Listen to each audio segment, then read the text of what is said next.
আমরা সূচকের এই প্রশ্নটি হরহামেশাই অনেক চাকরি পরীক্ষায় আসে। আমরা একটু দেখি এই অঙ্কটা কিভাবে করব। আমরা এতটুকু জানি, আমাদের যদি চতুর্মূল থাকে কোনো কিছুর উপরে, তার মানে এটা পাওয়ার হিসেবে 1/4 বসে। তাহলে এখানে যে কাজটা করব, এখানে আগে থেকে 3 আছে পাওয়ার হিসাবে, এটা হলো 1/4 ইজ ইকুয়াল টু কত 2।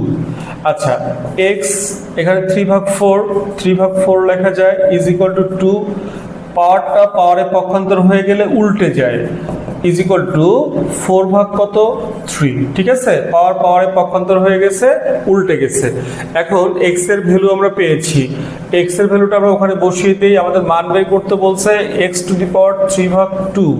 এক্স এর ভ্যালু কত, 2 এর উপর 4/3 ইন্টু 3/2।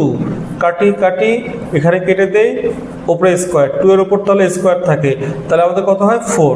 উত্তর হবে কত 4। এইভাবে আমরা খুব সহজে অঙ্ক করব।